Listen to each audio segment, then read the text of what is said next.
right now I'm building a 60 volt battery for the e-scooter over there. So this is the e-scooter I'm putting it into. All the batteries, I put them into repacker. I capacity test them, and then I put all the numbers into repacker, which is basically just a website that tells you in what groups to put them in. And then now I've got 16 groups of 9 cells, as you can see here. And then I'm just hot gluing them together. I'm hot gluing them together in this configuration, but this is the most space saving configuration. I could hot glue them straight up, but then that'd be that little gap in the middle. But if you hot glue them like this, then you can fit more in there. It's gonna be like a 24 amp hour battery. And then I just bundle it there.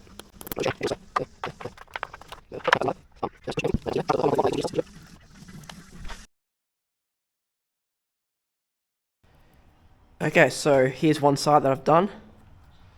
I'll show you the process of how I spot weld. So, if you guys don't know already what a spot welder is, this right here is a spot welder. This is just a cheap $30 Amazon spot welder that I have done a lot of modifications to it, and now it's really strong. I'm spot welding right now at 40%, and it's super powerful anymore. It's going to bust right through the nickel into the cells. This is a very easy process.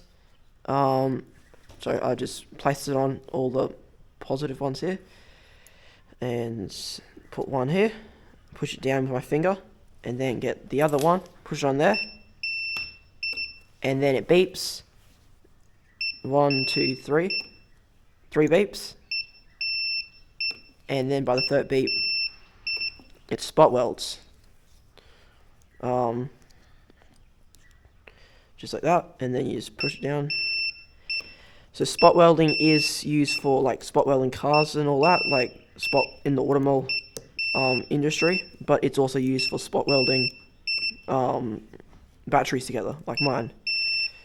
You can get different spot welders for different prices. This is the cheapest spot welder I could actually find that looked decent, under $50, and it works amazing. I've had it for over a year now, and it's been working strong.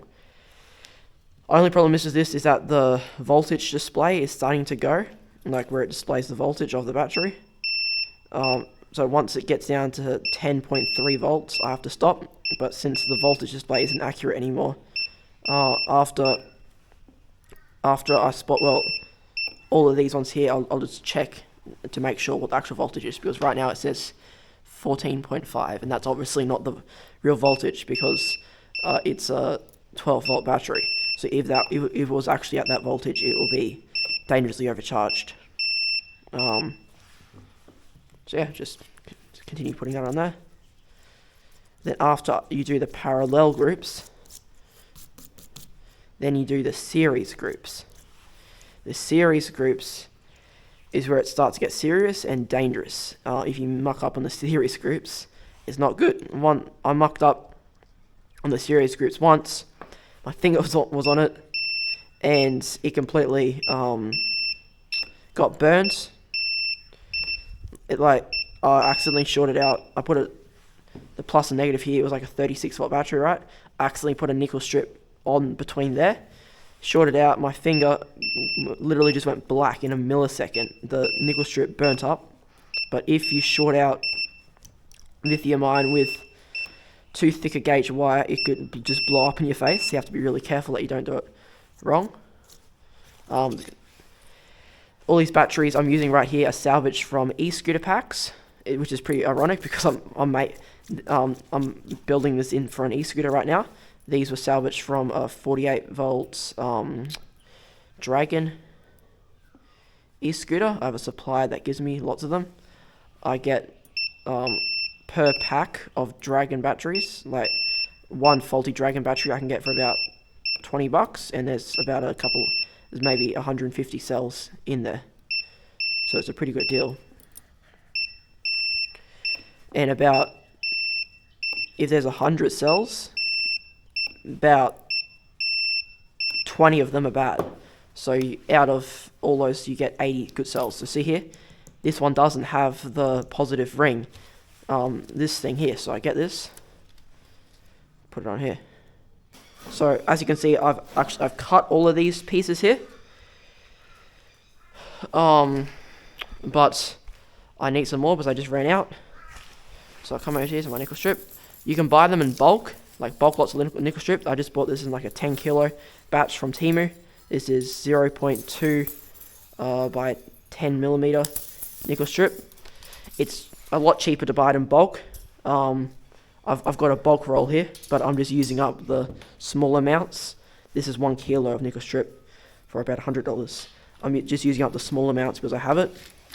And then after I used it all up, then I'm going to move on to just using the bulk lot. Because I bought about 5 rolls of the thin stuff.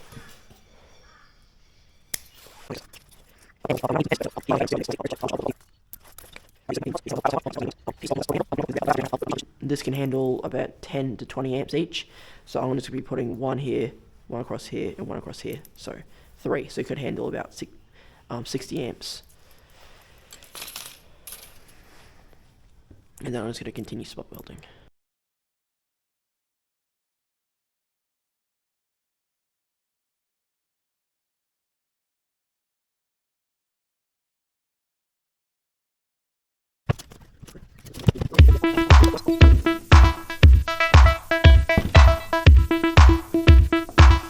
Okay, so I'm going to go boom, boom, boom, boom, boom, boom, boom, boom, positive and negative. Cool. Okay, so I need to cut a whole lot more nickel strip. So here we are, right here.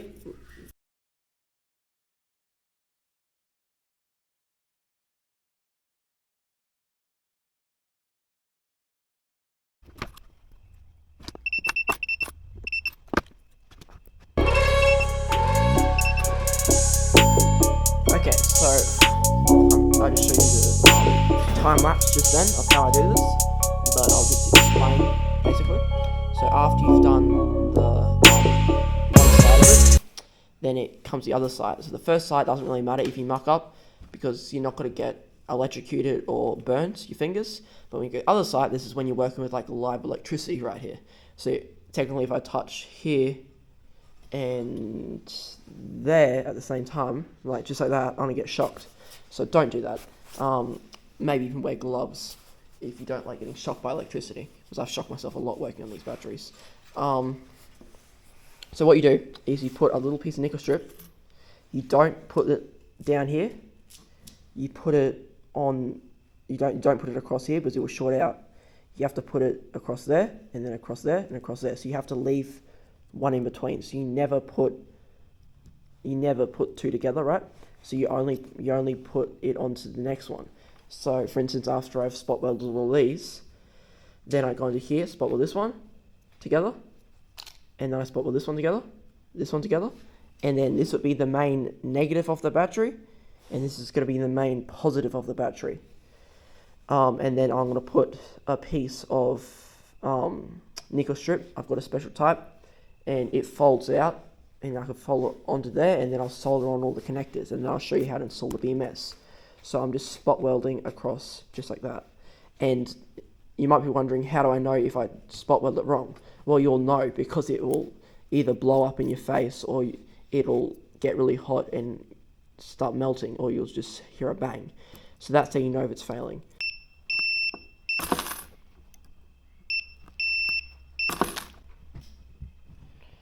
Don't know if you caught that on camera just there, but as I was spot welding, it creates such a high current of electricity, like maybe 200 amps for a millisecond.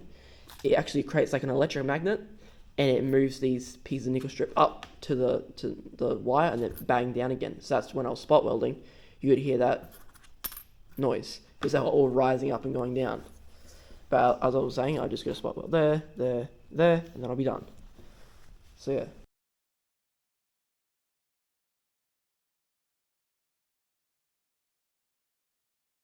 Okay, so for the BMS, I'm going to be using this one. This is the original battery down here.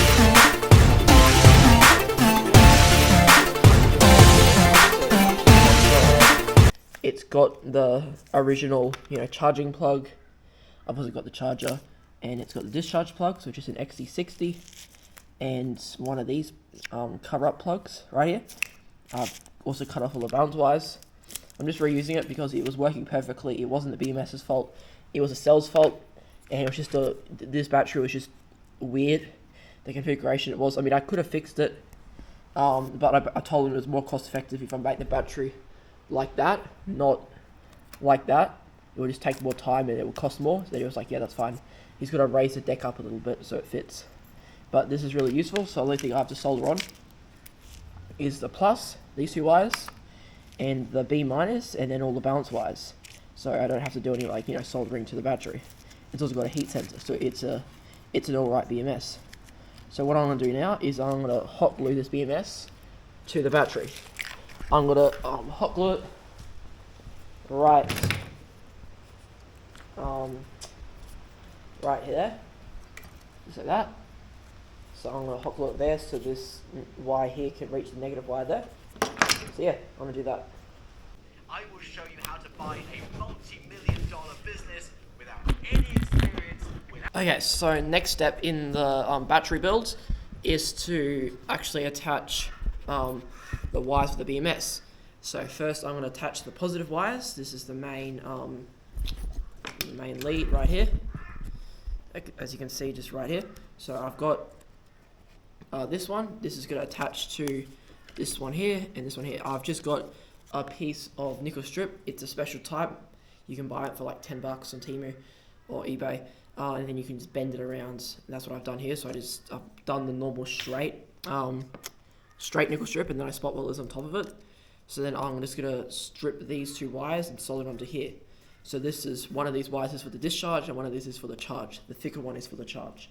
No, the thicker one is for the discharge. So I'm just gonna strip that one, and then I'll just measure out this one. So this one's gonna go to this one.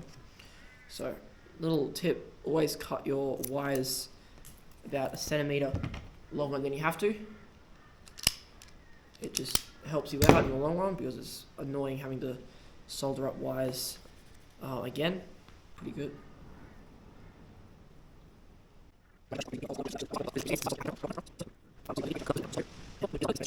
Only takes about 2 seconds to dry, but you gotta just hold it on while it dries. So if you put your finger on the battery, it's actually not hot, but on here it is hot. Very hot. I just bent my finger, so that's good. That means there's no heat into the cells. So now I've done right there. As you can see, it's all attached on there. This is very easy because I don't have to solder on these to the BMS, since this BMS is already used. But basically, this is the B minus port right here. This one right here. This is where I have to attach the negative of the battery. This is the C minus port. This thin wire, black thin wire here. This is a charge port, and the P minus, this is pack minus. That's a thick wire. Everything that goes through the BMS, most BMSs, is all negative. So the BMS is negative. So just remember that.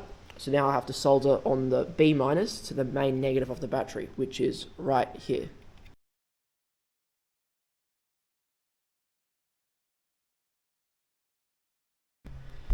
Okay, so the next step is putting on the balance wires. So there's a few ways you can do this. One way is to do it one at a time, like flip the battery over to one side, flip the battery over to the other side. But that's pretty time consuming. I don't really like doing that because I have to flip the battery over a lot. So what I do is I just do one side and then do the other side. And the way I do this is by just getting every second wire. So I just soldered on this wire right here. So the next wire is the red one. And then after that, it is this black one. So I'm going to solder the black one onto the next group, which is right here. And then the red one is for the other side. So I'll do it in order in the other side. So now I'm going to solder this black one onto here. And then I'll show you all this side. I'll do a time lapse, and then I'll show you me doing the other side as well on a time lapse.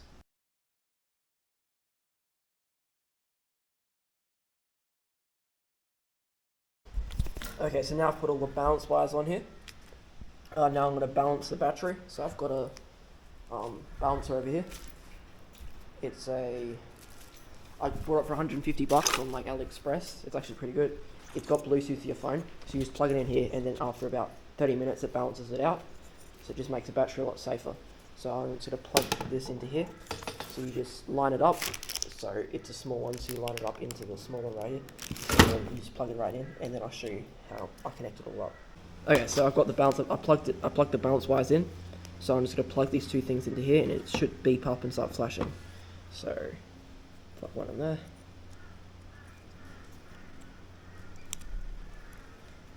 And the other one.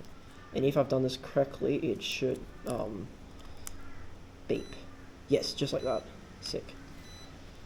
Okay, so now I'm going to get on my phone, and I'm going to hook it up to the Bluetooth. This app right here comes with it. It's called Giant Key. It's a good app. And then I'm just going to turn on Bluetooth, scan, connect. This is way better than having to do it manually. Before I used to like hook up chargers to each individual cell. It just was not good. So I'm going to put it to 16S because that's what it is. 16. So as you can see, it's pretty balanced, but it is 0.216 of a millivolt out. So I'm just going to turn on equalization right there. As you can see, it is now blinking green, and it's now balancing with about 4 amps, as you can see right there.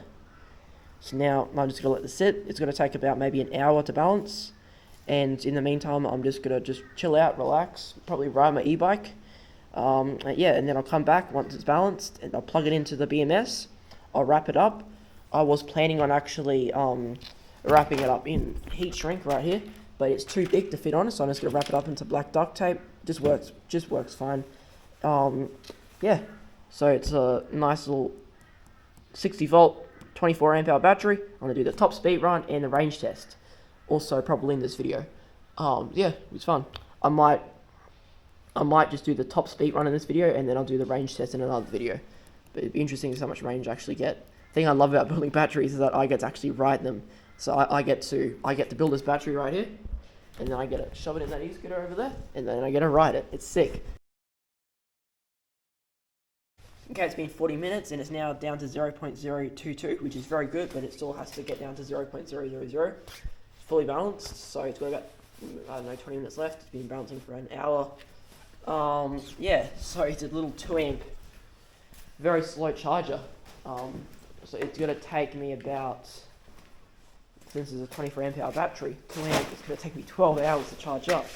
So I'm going to just leave it charged overnight. Then I'll come back tomorrow. And then for school, I can give it a little test ride, and then when I come back from school, then I can do the top speed run. Okay, so the next step is it's fully balanced. It went green. So the next step is to plug this into there. So it's pretty simple. Just make sure you don't crush any wires in the process. So just like that, it's now plugged in. Okay, so I plugged it in. Don't know if you can see it on the camera, but it's now red. So I'm just gonna let it charge it up, and then I'm gonna wrap it up in about an hour, and then go riding. It's gonna be sick.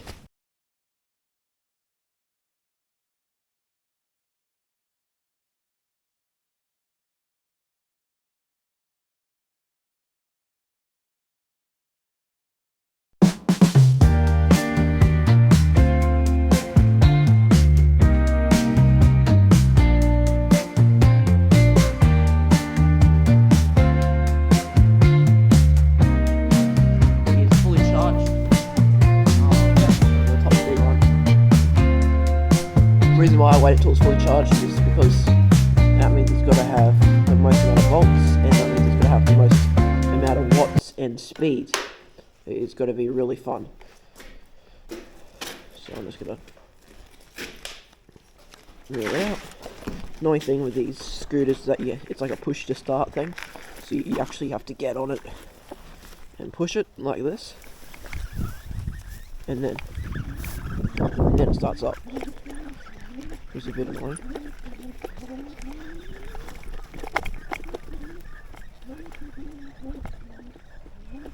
Hey Mum, I'm just gonna go riding on the e-scooter. See ya.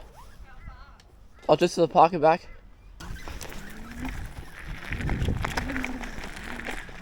What?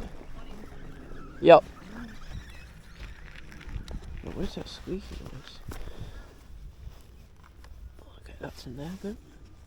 I don't know what that noise is. That's weird.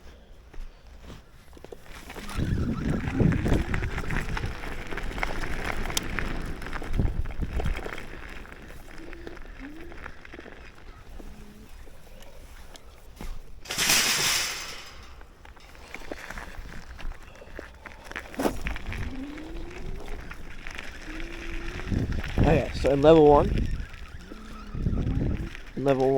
the top speed is 13 kilometers. So I reckon level 1's like eco basically, it's pretty slow.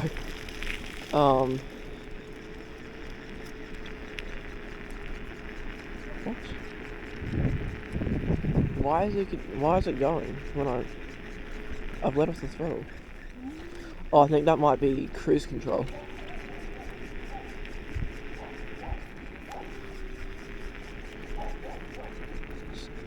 If I hold it down, let's go and hold it down.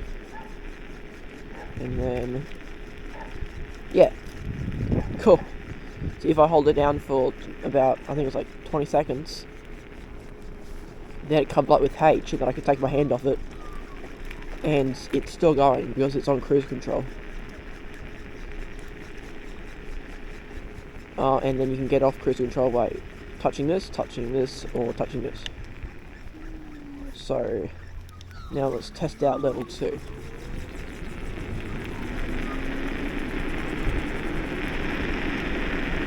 Okay, so level 2 top speed is 31, which is decent. Nothing incredible, but that's alright.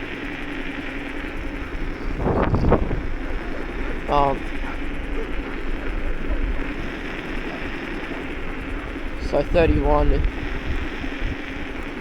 top speed.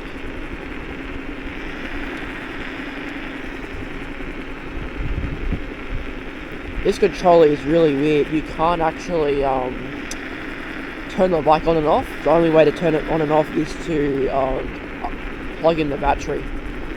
If this was my scooter, I'd be just getting a new controller for it with more power. But it's not my scooter, so I can't do that. Even though it'd probably be a really good idea.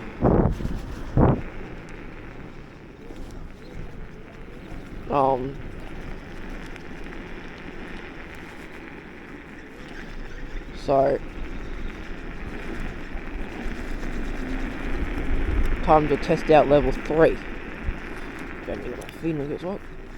So I really hope that people don't like accusing me of mucking it up, because I didn't. And it's got suspension. It's pretty cool. Okay, 3, 2, 1, and go. Top speed in level 3.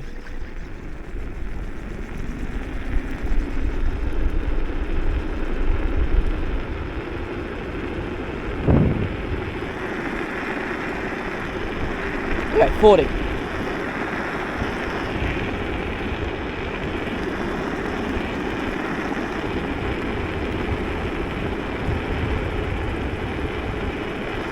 $45, $46, $47. Now I'm gonna try and get up to 50. 50 is the goal.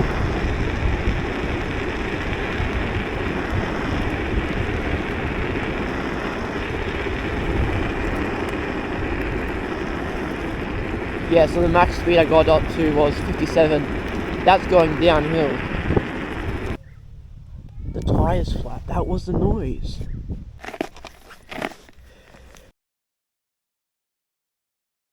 So that's how you make a e-scooter battery, or a 60-volt battery in general. If you guys like this content, please consider subscribing. I'm going to be uploading other videos soon, like riding my e-bike, trying to sell my e-bike to make a better e-bike, and yeah, just stuff in the shed. Anyway, please subscribe. See ya.